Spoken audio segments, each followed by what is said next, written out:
Bom, caros amigos do arquivo, hoje eu tenho a alegria de conversar com um grande jornalista, escritor, apresentador, corintiano, Heródoto Barbeiro, que tem uma brilhante carreira, seja na televisão ou seja no rádio.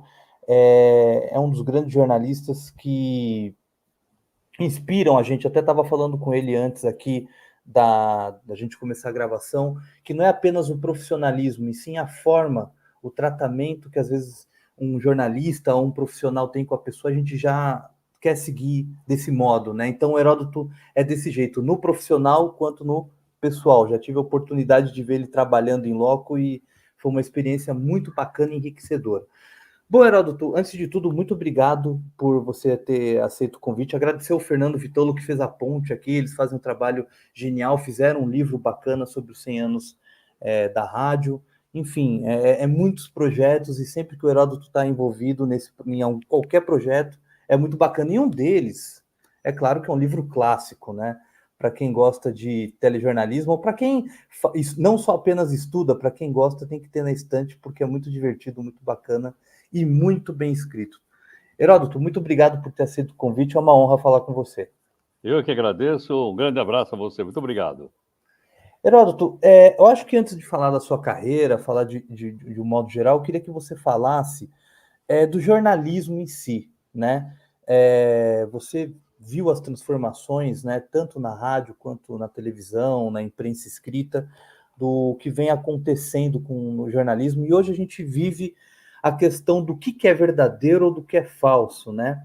Como é que você vê essas mudanças, tanto na questão da televisão, do rádio, enfim, de modo geral? Como é que você vê essa mudança no jornalismo, em que muitas vezes nem sempre o jornalista é um jornalista e acaba virando uma pessoa que passa uma mensagem que muitas vezes é falsa? Como é que você vê isso?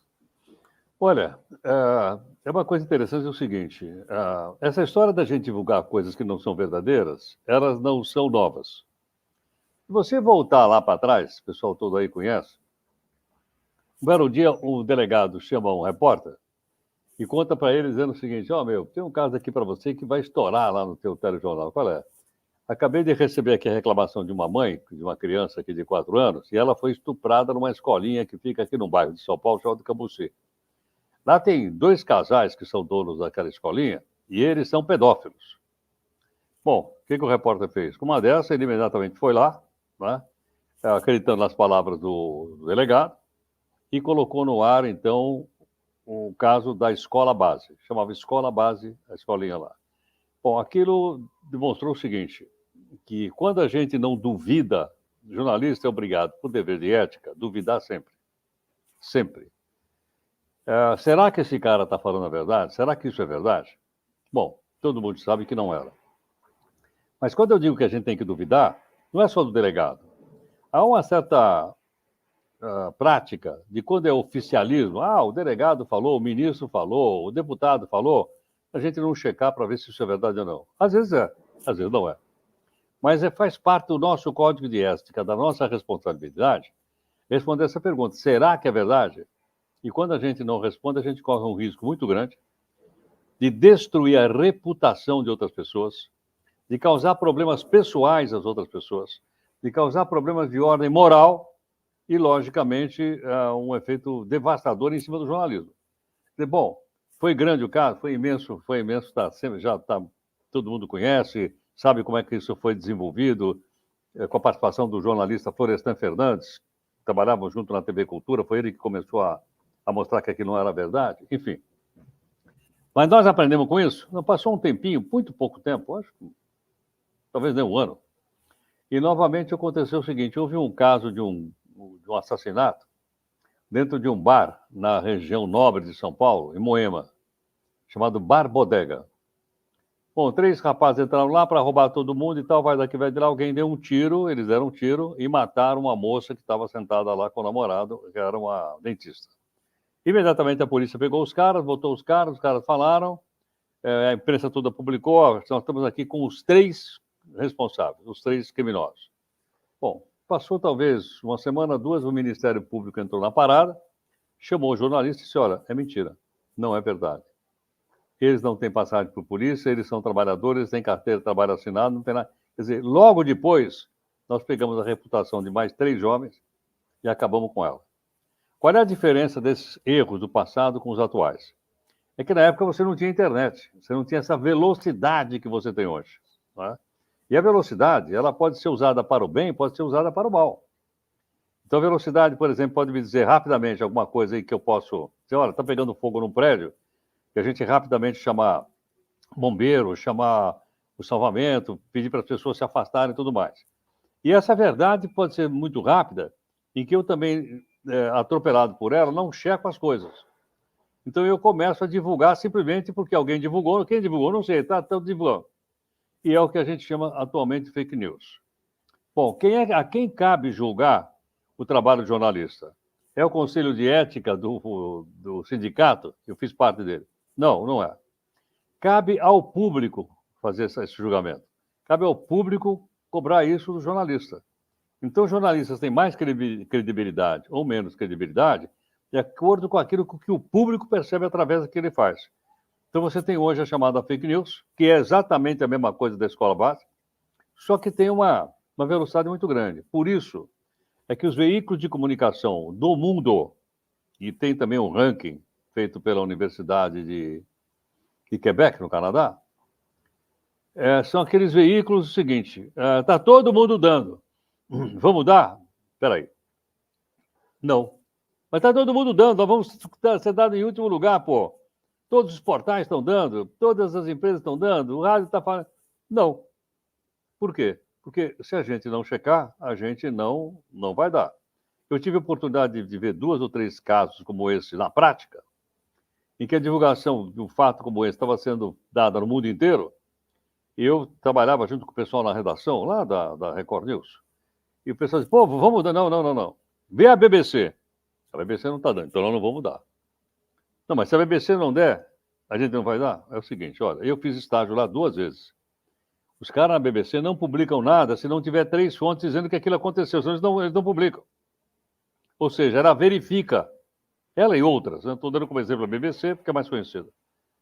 Então, eu acho que, nesse momento, você tem uma quantidade de pessoas imensa publicando coisas que acham que são jornalísticas, mas ela só é jornalística se ela estiver dentro dos quadros da ética do jornalismo, que inclui a verificação e essa pergunta que eu falei, será que é verdade?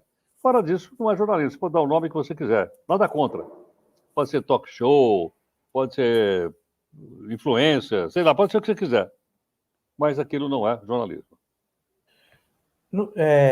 Antes da gente sair desse assunto, a questão da escola base, de tudo que eu já li, já vi, teve um documentário que a Globo fez sobre o caso, também não era aquela questão que nem que você disse, né, daquela questão de dar a notícia, e principalmente quando é uma notícia, digamos assim, bombástica, vamos colocar assim, uma escola com abuso a menores, crianças e tudo mais. Então é aquele desespero, né, Heródoto, do tipo, temos que dar essa notícia, a audiência cresce, a opinião pública massacra essas pessoas e acaba acontecendo essa tragédia, porque é uma tragédia, né? O que aconteceu com os donos daquela escola e com outras pessoas, né? Tipo, não importa se hoje todos pediram desculpa, vidas foram destruídas e reputações também, né? Então, inclusive, as pessoas, a gente espera que as pessoas, como cidadãos, cobrem dos veículos de comunicação, seja uma plataforma, seja um site, seja uma TV, seja uma rádio, não interessa. Essa divulgação de notícia que realmente aconteceu. Por que razão? Porque, dado o crescimento da internet, a facilidade de publicação, imagens, som, etc., você vê que nos sites, até de empresas de jornalismo mais antigos, tem um pedação dedicado só à fofoca, só à celebridade, só quem é que saiu com quem, sem quem é que roubou com quem traiu quem, na mesma página. Ocorre o seguinte, em cima, são fatos que podem ser apurados. Olha, o ministro falou, bababá, será que ele falou mesmo? Vou olhar e ele falou. Agora, lá embaixo, tem lá o fulano que falou alguma coisa porque não sei o quê, porque no show de não sei quem. Ninguém vai vai procurar aquilo para saber se é verdade ou não? Ninguém vai. Outra coisa, o pessoal sabe desse interesse, né, do público por esse tipo de notícia, e eles plantam essa notícia. Eles inventam essas notícias. O cara tem que estar lá, porque aquilo depende do emprego dele, ou encher o show dele, ou os likes do seu Facebook ou em qualquer outra plataforma digital. Só que está misturado lá. Então a gente precisa olhar isso com muito cuidado. Eu acho até que isso está sendo feito não só por causa dessas mudanças, mas também por causa da concorrência muito grande pela internet. Agora, volto de novo. Pega lá um New York Times, que é o topo dessa lista que eu falei de maior credibilidade, vê se isso está lá na primeira página. Tem lá uma parte de artista? Tem. Lá atrás tem uma parte de artista. Na primeira página, não. Na primeira página tem as notícias todas. Tem editorial, tem opiniões, tem... Agora, nós, infelizmente, até por um problema de ordem cultural, saiu recentemente aí a medição de novo da nossa qualidade de ensino. Nós somos, de novo, últimos do mundo. Ana, nós não somos só ruins em matemática. Metade do pessoal que está na escola não sabe ler.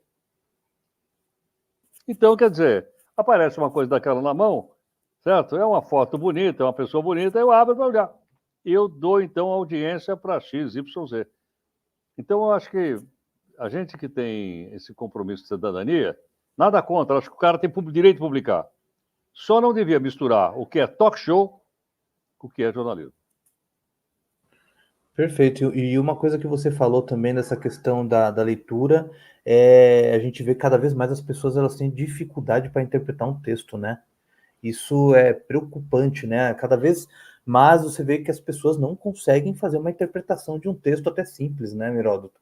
É um buraco muito mais embaixo, né? Agora, se você for numa redação também e perguntar para os colegas, o que é que você está lendo? Você vai se surpreender. Não, e acho que também é uma questão de, às vezes, eu, né, sou jornalista e já escrevo para sites e tudo mais, e eu vejo que cada vez mais é uma questão de, não há uma preparação também com o jornalista, com esses jovens que estão vindo aí, eles são jogados numa fogueira com textos assim que não é nem culpa deles às vezes, né? Eles não têm essa preparação para fazer um texto, né? Até lembro de um caso da revista Rolling Stone, voltada à música, em que o Caetano Veloso fez um show em que ele pegou um garfo com pires e tocou, e era uma estagiária que não sabia que aquilo fazia parte do samba, né? E ela falou, não, ele usou um pires ali para tocar para mostrar que ele era simples, né? Então é um buraco muito mais embaixo, não só apenas de jornalistas, de editores, donos dos veículos, enfim, é uma coisa que vai além, né? E saindo um pouco disso, eu lembrando o saudoso Ricardo Boechat, porque na última entrevista dele, até para o Eduardo Barão, ele cita você, né? Que ele fala que ele ouviu você falar que uma das coisas que você mais lamentava era não ter descoberto o rádio tão cedo, né? E ele falava a mesma coisa. E eu sei que o rádio, ele está no seu DNA, é uma importância enorme na sua carreira. Você é um dos percussores ali da CBN, né? Então isso mostra o quanto o rádio está dentro de você e você dentro do rádio. Eu queria que você falasse dessa sua ligação e a importância do rádio, que eu acho que muita gente tem falado que o rádio vai acabar, aquela coisa toda que nunca acabou, que tem 1 trilhão de podcasts e ninguém derruba o velho radinho, né? Eu queria que você falasse dessa sua ligação com o rádio, esse amor que você tem por esse veículo. Olha, eu acho que é um tema interessante esse que você lembrou, mas só queria dizer o seguinte. As pessoas confundem rádio com a empresa de rádio. Ah, eu ouvia a rádio Santa Amaro. Ela não existe mais, ela quebrou. Né? Mas é o seguinte, vamos supor que essa nossa conversa aqui, nós dois, em vez de a gente estar aparecendo como nós estamos aparecendo, vamos supor que a gente fechasse a tela e ficasse os dois espaços dele. Isso prejudicaria aquilo que nós dois estamos conversando? Não. O público continuaria entendendo. Por quê? Porque o que está valendo nesse momento, apesar das nossas duas imagens, é o áudio. Quando prevalece o áudio, o que é? É rádio. Percebe ou não? Vou dar um exemplo mais prático. Vamos pegar um programa que tem grande sucesso no rádio, hoje. O programa Pânico. Que é um grande sucesso, lá da Jovem Pan, com Emílio Zurita. Ele começou sempre com um programa de rádio. Bom, hoje, ele é um programa de televisão, da TV Jovem Pan. Mas ele é, ao mesmo tempo, um programa que está sendo emitido na rádio Jovem Pan. Por quê? Porque ele continua sendo um programa de rádio, passado na televisão. Houve uma época, um pouquinho mais para trás, quando o Jô Soares voltou para a TV Globo, o programa do Jô era um programa falado. Era um programa de rádio na televisão. Eu, inclusive, na época, sugeri que a gente colocasse o programa do Jô na CBN. O Jô topou. Então, o programa do Jô estava na TV Globo e na CBN. Por quê? Porque ele era um programa falado. Então, se a minha comunicação depende de áudio, é rádio. Pode falar o nome que você é rádio. Agora, as pessoas fazem, então, uma confusão. Então, o rádio pode acabar? Bom, uma emissora de rádio pode acabar? Pode. Mas por que o rádio não acaba? Porque enquanto a comunicação depender fundamentalmente da audição, é rádio. O dia que o ser humano for surdo, não precisa mais de rádio. Vamos pegar, por exemplo, um pouquinho mais para trás. O programa da Ana Maria Braga. Excelente, por sinal. Ana Maria. É um fenômeno. O programa dela é um programa de rádio. Fundamentalmente de rádio. Por quê? Porque o pessoal lá sabe o seguinte: enquanto a Ana Maria vai falando, e vai cozinhando, e vai entrevistando, o público-alvo dela, que é dona de casa, não pode parar para ficar olhando a tela da televisão.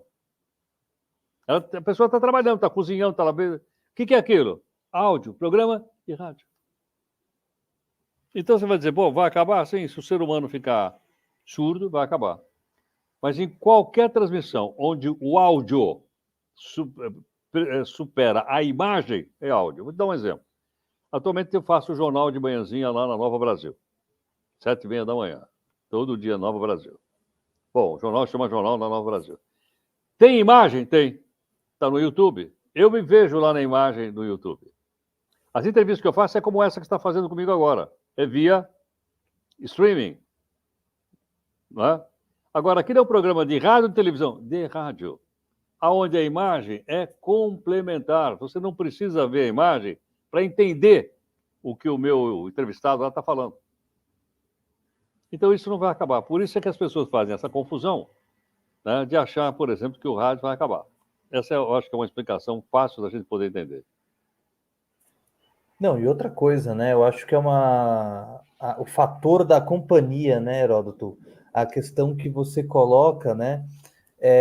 E é interessante falar isso, porque hoje em dia acho que quem tem seus 20 e poucos anos sempre viveu grande parte de sua vida com smartphone e tudo mais.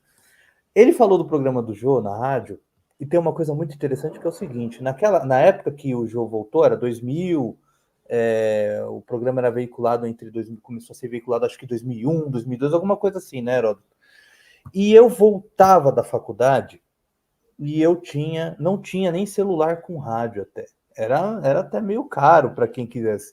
Era às vezes realmente um pequeno Walkman ou alguma coisinha do tipo que eu vinha escutando e via ouvindo o Jô Soares até chegar em casa. Então, e realmente não havia nenhuma questão de eu precisar ter que ver o Jô para entender o que ele está passando ali. Porque ele, de forma muito inteligente também, que ele era um cara genial, ele descrevia, né? Ele pensava no cara que estava ouvindo a CBN. E eu acho que é uma coisa que realmente não tira, né, Heródoto, essa questão da aproximação com o público, né? O público se sente muito mais próximo do locutor, né, ou da locutora, do que o camarada que está ali na televisão, né? É uma amizade profunda, né? Então, você sabe de uma coisa? Nessa época, eu já tinha tomado um não. Eu trabalhava no Sistema Globo de Rádio, que é do Grupo Globo. Eu havia sugerido que colocasse o Jornal Nacional na CBN. Ela falou, você está louco? Não, e a Band faz isso, a Band News faz isso com o Jornal da Band, né? Depois de muito tempo. Isso eu estou falando lá atrás. Na época que foi colocado o Jô, antes de colocar o Jô, eu havia sugerido o seguinte: coloca o Jornal Nacional na CBN. Não, porque é exclusivo, porque é exclusivo. Entendeu? Não, só tem estrela, não sei. Bom, enfim.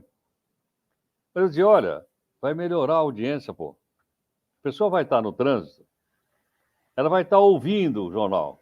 Quando ela chegar em casa, ela vai ligar a televisão. Já vai estar sabendo o que está ocorrendo. Mas na época, não sei se você sabe, isso eu aprendi na prática, inovar é apanhar. E eu apanhei muito com essas inovações. E uma das inovações que você fez parte, né, é a CBN, né? Porque a CBN, ela, você me corrija se eu estiver errado. Ela acho que ela era foi a primeira rádio de fato totalmente jornalística, né? Ou não? Porque ela não, Sim. ela ficou no lugar da Excelsior, né? Que era a Rádio X, né? E, e foi uma novidade incrível. Eu lembro, eu era muito moleque, né? Eu tenho 38 anos. Eu lembro do meu pai empolgado com aquilo, né? De caramba, toda hora. Como é que foi ali o desenvolvimento? Você participou desde o início da CBN, da criação da CBN? Olha, eu fiz parte da equipe que desenhou o projeto. Eu fiz parte, era uma equipe e eu desenhei o projeto. Isso foi uma decisão da empresa. O Grupo Globo resolveu ter uma empresa de jornalismo em São Paulo. Né? E essa empresa seria essa empresa seria uma All News. Aí passei também a estudar o que era uma All News para sugerir, então participei desde o comecinho dessa ideia. Bom, logicamente, algumas sugestões que eu fiz, apanhei muito com isso, apanhei bastante, porque era uma novidade. Tá louco? Vai ficar falando o dia inteiro de notícia, meu? Quem que vai ouvir esse negócio aí? Ninguém aguenta. Nem vai ter notícia para isso. Bom, aí o projeto começou muito devagarinho, em 2 canais que o Grupo tinha. Um em São Paulo, onde era a AM, hein? Funcionava a Rádio Excelsior, e outro no Rio de Janeiro, que funcionava a Rádio Eldorado. O Grupo Globo tinha mais de 25 estações, só essas duas. Então a ideia era começar com essas duas. E foi o que aconteceu. Foi uma decisão de caráter empresarial. E aí eu tratei um pouquinho de como é que montava a rede, ajudei o pessoal nisso aqui. Enfim, foi um grupo lá, né, uma equipe que desenvolveu e eu estava envolvido bastante até o pescoço também com eles todos lá. Deu certo? Deu, depois de algum tempo. Mas qual foi as inovações, além de ser All News? O jornal dos nossos concorrentes não tinha jornal das rádios, não tinha sábado e domingo. Qual foi a minha sugestão? Vamos fazer jornal no sábado e no domingo. Domingo? Domingo. Pô, mas quem vai fazer? Eu. Você ia lá? Ia. Até montar aquilo, eu fui alguns meses trabalhando no domingo. Por quê? Sabia o seguinte: nós precisamos ou tomar a audiência dos concorrentes, são muito bons, Jovem Pan, Bandeirantes, Eldorado, são muito bons, ou tomar deles, ou arrumar novos ouvintes. É aquela história de comer pela beirada. Então o cara, por exemplo, está saindo de São Paulo, domingo de manhã, ele quer vir a notícia, não tem, é só a música. Estavam nós lá. Aí ele punha na gente lá. Provavelmente eles ligavam o rádio e na segunda-feira já estava lá. Entendeu? Entre outras estratégias, estou te contando uma delas. Agora, para a gente dar um passo qualitativo nesse projeto, como a gente ia chegar sem aquele barulhão do AM, que é uma tecnologia muito antiga?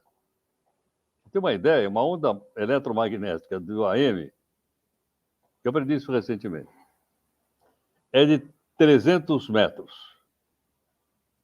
Vai longe? Oh, claro. Mas a qualidade do áudio, ruim, péssimo, barulho, mais ônibus elétrico, pior, mais prédio, pior, etc. E aí eu sugeri o seguinte, por que aqui em São Paulo a gente não coloca a CBN no FM? Tamanho da onda do FM, 3 metros. Mas não vai longe, não. Mas em compensação, a qualidade do som, muito melhor. Então, depois de muita discussão, muito quebra-pau, muita confusão, porque não vou entrar em detalhes agora, acidentalmente, o diretor-geral disse, põe aí no FM. Nunca mais saiu de lá. E nós nadamos naquele FM sozinhos, 2, 3, 4 anos, enquanto a concorrência não percebeu. Quando percebeu, nós já estávamos consolidados. É uma coisa assim que agora você me fez lembrar que realmente para ouvir a Jovem Pan, a Bandeirantes, era no AM. Né? Era no AM. Para ouvir as notícias da Pan e da Bandeirantes era no AM. Ele é Então, Eldorado também. realmente, então foi por isso que muita gente ficou feliz, porque realmente era uma questão de você ter a qualidade, não só jornalística, mas a qualidade do áudio. Porque eu não sei, você que está assistindo e é muito jovem e nunca ouviu a AM, era terrível.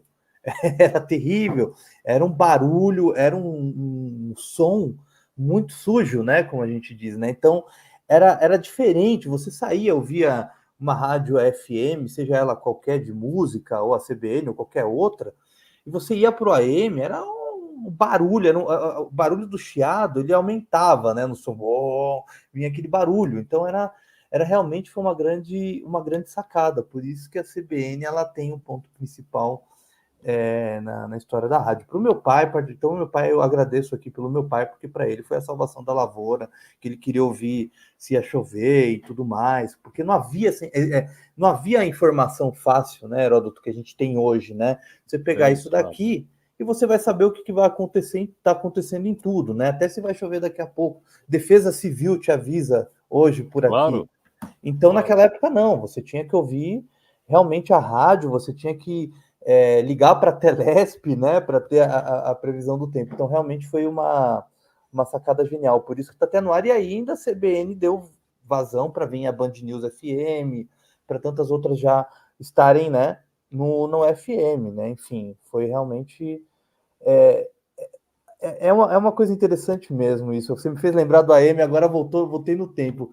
Heródoto, depois de tantos episódios, né, que você teve, eu queria que você destacasse algum que marcou você no rádio. Alguma transmissão, algum fato que você estava ali na frente do microfone e que marcou a tua carreira. Olha, sabe que essa hora eu participei em alguns deles, né? Mas se você pedisse para eu destacar, não me lembro exatamente. Não sei qual é exatamente. Por quê? Porque para você que está ali responsável pelo noticiário, tudo é importante. Tudo tem que ser feito direitinho. Tudo tem que ser checado. Tudo tem que agradar o ouvinte. Então, eu não sei dizer para você. O que eu quero dizer é o seguinte. Eu aprendi a me envolver em projeto. Você citou o projeto da CBN, no qual eu me envolvi e ajudei, e participei com a equipe. Hoje, eu estou desenvolvendo um outro projeto na rádio. Qual? Na Nova Brasil. O Jornal da Nova Brasil não é um jornal all news. Ele é um jornal talk news. Eu estou desenvolvendo o projeto Talk News no Jornal da Nova Brasil, que tem como característica o seguinte: não tem uma grande estrutura de repórteres, jornalistas, não tem, porque as empresas minguaram, as redações são muito pequenas.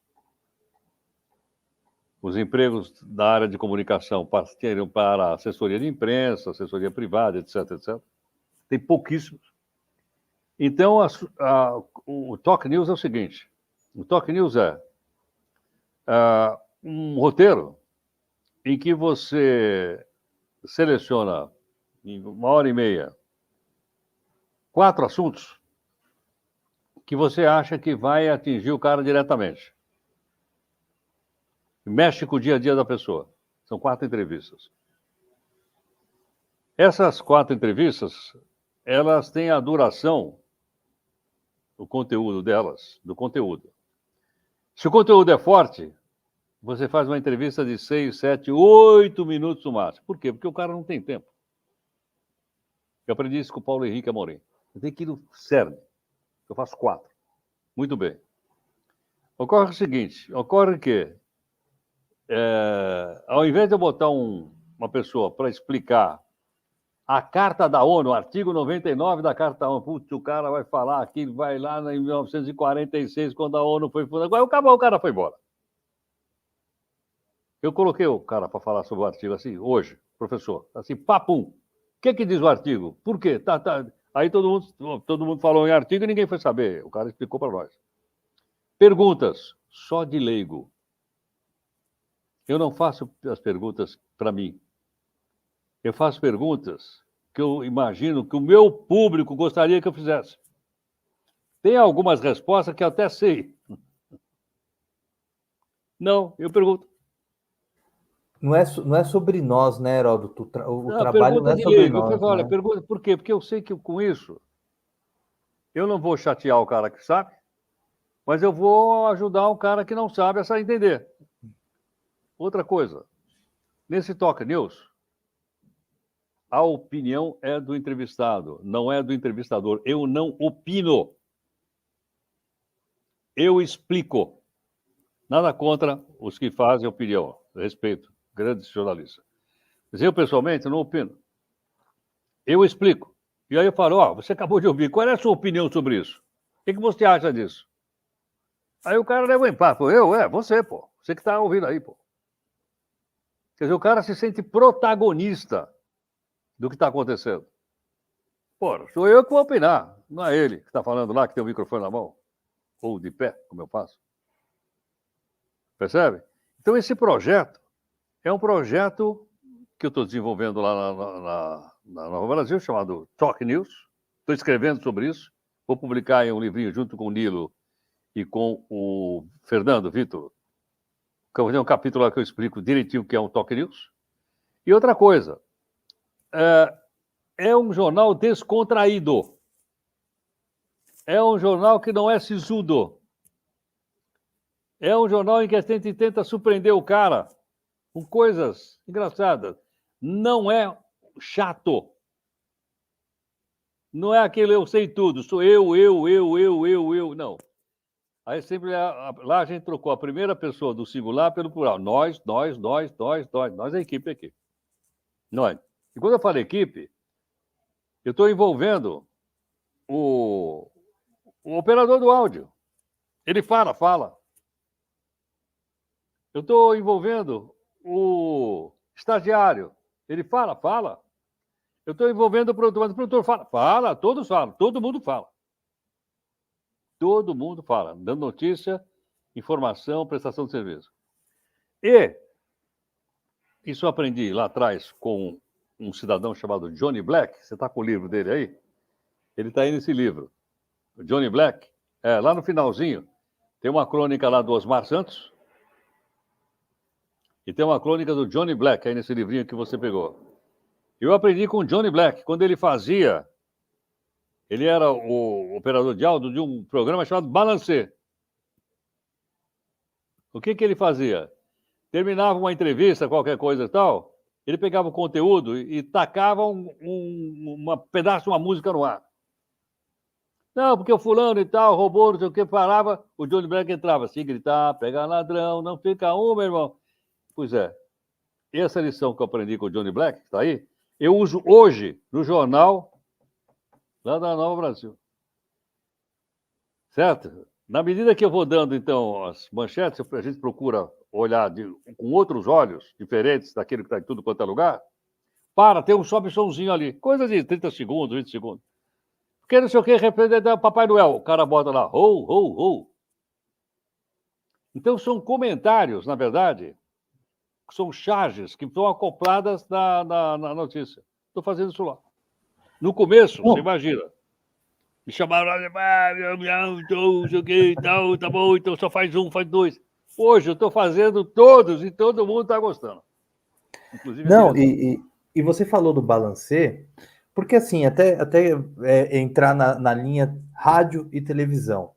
Porque você falou de uma coisa dessa questão da descontração, né? Da descontração sem faltar com a seriedade do jornalismo, que eu acho que dá para você levar com os dois lados. Eu acho que isso falta muito hoje, principalmente na televisão. O Balancê, que era do Osmar Santos, tinha o China, né? Esqueci, agora eu lembro Tinha o do China, apelido tinha. que Peraí, ele fazia. tinha o nosso querido Fausto Silva. Sim, que o Fausto O Silva ele começou a fazer a conduziu. apresentação lá na Rádio Excelsior do Barancê. E E eu virou falo esse grande apresentador. Não, e eu falo para o pessoal escutar. Tem um balancê no YouTube em que o Osmar Santos, ao mesmo tempo, está com Clodovil no estúdio Sim, e tem um repórter com Pelé. E é uma coisa que o programa ele ia levando sozinho o programa ia se transformando, né? E eu acho que exatamente. isso falta muito. Isso que você está fazendo é uma coisa genial, Heródoto, mas ao mesmo tempo que você fazia, e eu gostava muito de assistir o Jornal da Record News, que havia também essa questão de uma descontração, principalmente naquele fim de noite, em que você falava de uma forma muito livre os assuntos, né, com crítica, até de uma forma às vezes ácida, né, com alguma coisa que acontecia na política e tudo mais. Hoje a gente vê uma porrada de podcast. Hoje a gente vê figuras importantes participando de podcasts e você vê alguma coisa muito despretensiosa, que às vezes até o entrevistador não sabe às vezes o que está falando, mas está lá, né? Você acha que isso falta isso na televisão hoje? Você acha que a televisão ela está muito formatada, não só na televisão, mas no rádio também. Estou falando desses dois pontos porque você atua nos dois, né? A televisão está muito formatada. Acabou isso, que nem você falou, de colocar um estagiário no ar para falar, ou de colocar o produtor, ou ao mesmo tempo, como você fala do Johnny Black, que ele é realmente um cara, né? O cara ele trabalhava ali também com o Fausto, né? Na época que o Fausto falava, ele falava muito disso, que acho que ele levou ele até o Perdidos da Noite, né? Ele até levou ele Sim, para o Perdidos trabalhou da no Noite. Período da Noite. Você acha que falta isso, essa questão dessa ligação, não só com o público, mas com quem está trabalhando ali, de você falar abertamente, se escapa alguma coisa ali, vida que segue e tal. Você não acha que está muito careta, vamos dizer assim? Mas veja bem, não está tão careta quanto no passado. No passado era muito mais careta. Eu vejo, por exemplo, um apresentador que eu acho que é um dos melhores, que é o rapaz que faz o jornal local da TV Globo, Rodrigo Bocardi. Olha, ele dá um show. Ele é um cara que fala sério, ele é um cara que brinca, ele é um cara que mexe com os colegas. Ele já fez programa da rua. Eu acho ele. Tem uma outra moça também que às vezes faz com ele, colabora também com ele, mexe no trânsito. Acho que é a Também excelente. Sabrina Simonato, né? Sabina Muito Simonato. bom, excelente. Quer dizer, para mim, hoje, o melhor apresentador de televisão é ele, é o Bocardi. Tá certo? Não? Quando você imaginava na TV Globo, meu? Outro dia eu vi ele sentado no chão lá do estúdio. Pô, meu, imagina a época lá do Cid Moreira. O Cid Moreira desse uma risadinha, 3 dias de suspensão. Olha como mudou isso, pô. É só olhar o que está acontecendo na TV Globo. Excelente, o jornal é local, excelente jornal. Além de infraestrutura que eles têm, né? Helicóptero, drone, repórter, tudo mais, tudo bem. Mas o que eu quero dizer é o seguinte, eu estou falando o mote. Certo? Aquilo lá mudou tudo. Está mudando tudo ali, pô. Agora, vocês têm credibilidade? Tem. Tem bom humor? Tem. Tem descontração? Tem. Tem participação de várias pessoas? Tem. Antes não, era tudo eu. Ainda de alguns, ainda, né? A gente sabe como é que é. O jornalismo, você precisa tomar muito cuidado com o ego, né? Porque o ego é um bom servo, mas é um péssimo patrão. Então você veja o seguinte, é isso aí. Certo? Eu sou admirador além deles todos, eu sou admirador do projeto que está ali. A gente entendeu o projeto. Quando você falou da Record News, aquilo era um projeto que eu estava fazendo lá. O Jornal da Record News foi o primeiro multiplataforma. Quando ele apareceu, ele já apareceu no R7 ao mesmo tempo. E eu fui arrastando tudo que você pode imaginar lá para dentro. Eu fazia as reuniões de pauta ao vivo no Facebook do meu celular.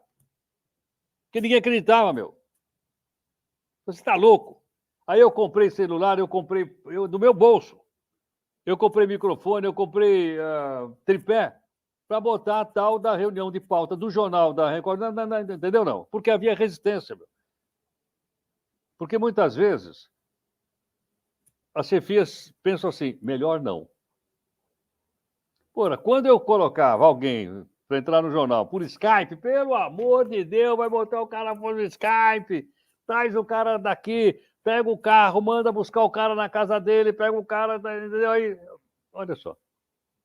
Hoje você não concebe mais ninguém no estúdio, rarissimamente. Rarissimamente, se for o prefeito, ou, sei lá, o presidente, ainda não. O resto é Skype ou qualquer plataforma dessa, pô. Mas, como eu te falei, quando você inova, você apanha. E a gente esperava Agora os eu já seus estou com o editores. lobo bem cascudo. Não, mas a gente esperava os seus editoriais ali, porque era muito bom. E quando a gente chega no ponto do final do dia, né, principalmente ali no horário que o jornal vinha no ar, você já está cansado, você enfrentou trânsito, você enfrentou o chefe na tua orelha o dia todo. É, é sentar e ter ali aquela. Você se sentir. Como é que eu vou dizer? Bem-vindo no telejornal de uma forma aberta, né? Outra coisa, você imagina o seguinte: isso não foi criação minha, foi criação de um colega lá na Record. Terminar o jornal com um conjunto cantando no estúdio. Para mim até foi uma surpresa. Como eu gostei, a ideia não foi minha. Mas eu mantive essa ideia sempre. Tinha que terminar com alguém cantando. Eu gravava antes. E a gente via que você gostava. Eu gostava. Não, era muito legal. Essa questão, Heródoto, a questão quando você estava na cultura, dentro da cultura, havia um espaço para um telejornal desse naquela Não, época ou era muito, era não. impossível? Não havia espaço. Estou falando do período que eu trabalhei lá. Depois disso, eu não sei. Né? Isso, Eu trabalhei uns 18 isso, anos lá. isso. Não havia, não. Não havia Porque era espaço. eu via na cultura que eu gostava muito daquela questão do jornalismo público, né? Que eles faziam, que eu achava que era uma forma, mas também era realmente um jornalismo muito travado ali, né? Não havia esse espaço também. Até eu Não. não sei hoje em dia, né? Porque hoje em dia eu vejo um telejornal, eles colocam os entrevistadores ali, os entrevistados, né? Desculpa, ali no telejornal, mas eu ainda sinto que não houve a modernização nesse ponto de soltar um pouco mais, né? Eu sugiro até para o pessoal avaliar criticamente isso, olhando o telejornal da Globo, da manhã, apresentado pelo Bocardi. Para mim, é uma revolução. Agora, você já foi ator, né? Porque você atuou no Durval Discos, né? E como é que foi essa experiência, Heródoto, para você fazer ali, para você ser você mesmo no filme ali? Então, mas teve mais outro, além desse que você citou, né? Acho que foi até a diretora Ana Mulaerte, a diretora do filme. Mas teve outros 2 ou 3 também que filmaram lá, a partir da cultura. Né? Então, logicamente, é como, por exemplo, você vê muitas vezes um filme de ficção, mas aparece um pedacinho da CNN. Sim. Ela, de um âncora da CNN, alguém da CNN, porque dá credibilidade, né? Ver a marca CNN, né? Num filme de ficção. O Senhor da Sim. Guerra, por exemplo, ou o Senhor das Armas, o Senhor da Guerra, muito bom o filme. E parece que tem uma cena lá em que aparece a CNN. Lógico que aquilo é acertado, não é feito desse jeito. Mas eu acho que dá credibilidade, sim. Eu acho que é como se você estivesse passando num lugar, está passando lá o jornal da CNN e apareceu no filme. E é muito, não, além disso que você participou de um filme muito bom, né? Que o filme ele é muito bem feito ali, é muito legal a tua participação. Realmente eles fazem de uma forma mesmo que parece que você faz parte ali do, parece que é real, né? Você empresta sua credibilidade para a ficção. Mas Heródoto, eu queria entrar no assunto que eu sei que você já falou, mas eu queria falar que eu queria registrar. Porque você, eu senti dó de você quando eu vi aquilo. Eu senti dó. Na hora eu falei, coitado dele. Você participou, né? Fazer o quê, né? Você estava lá na entrevista do Quércia, né? Em que é aquele caluniador, malandro, safado para todos os lados. Aquilo é...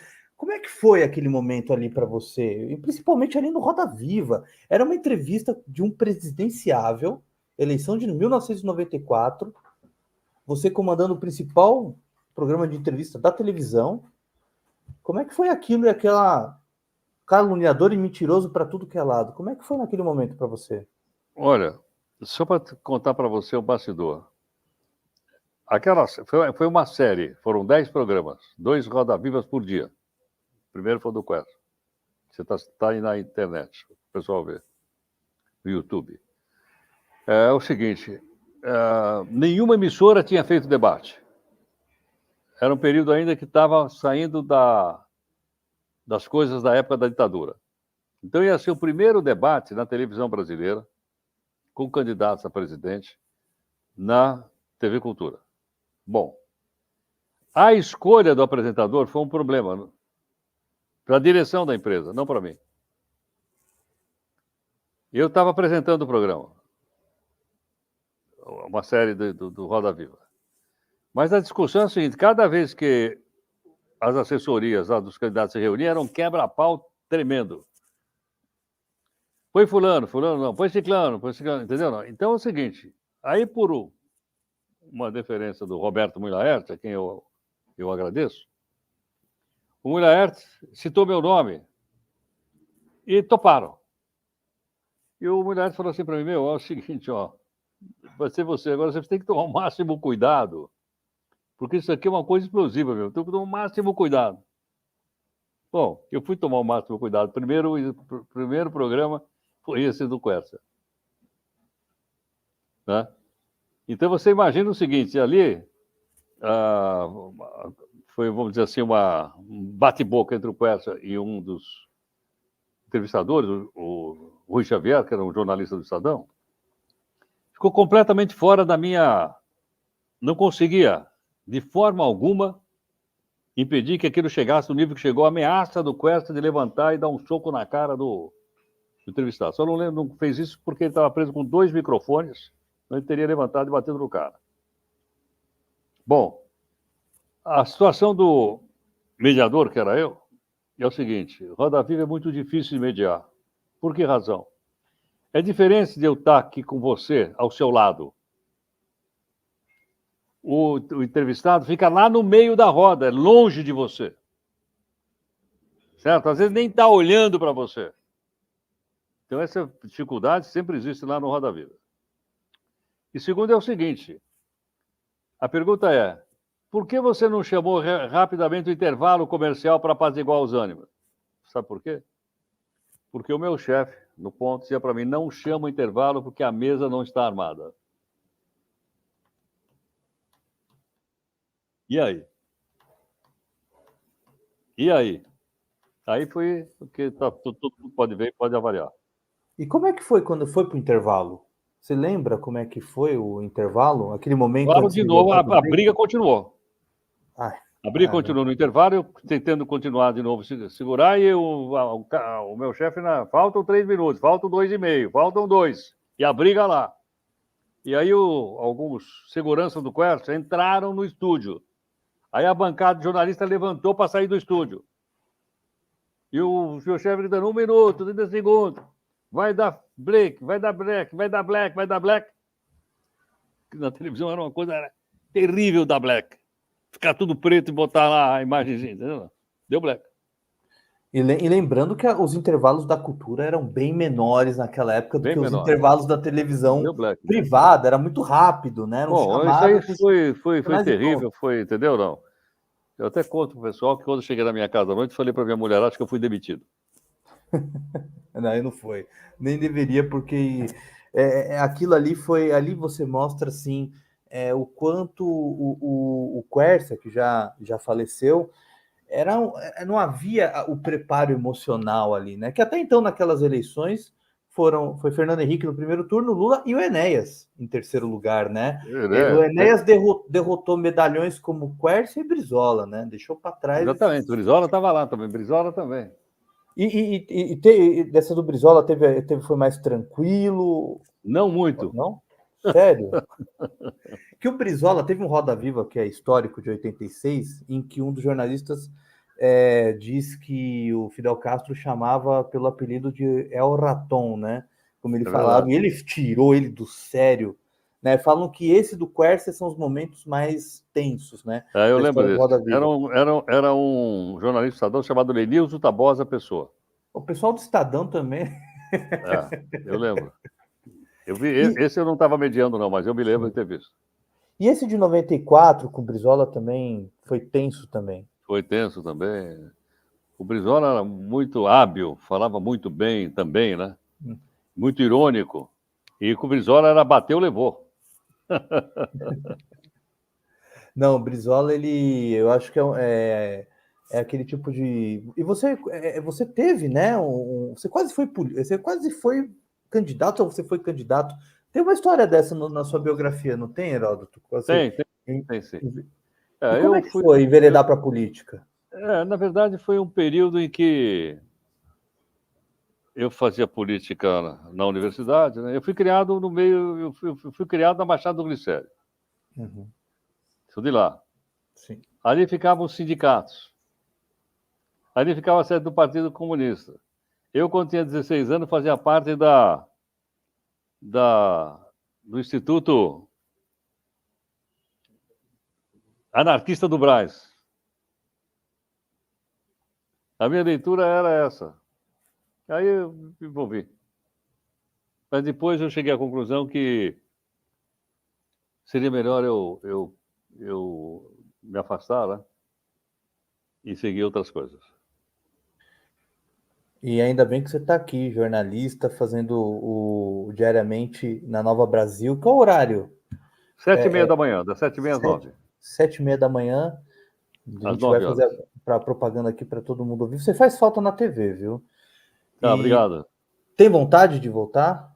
Não sei. Eu não sei o dia de amanhã. Eu continuo, estou negociando lá no R7, da Record, a renovação do contrato do meu blog, lá no R7. Então, eu não sei ainda. Eu tenho contrato lá na Record News até maio, mas meu contrato, nesse momento, está suspenso.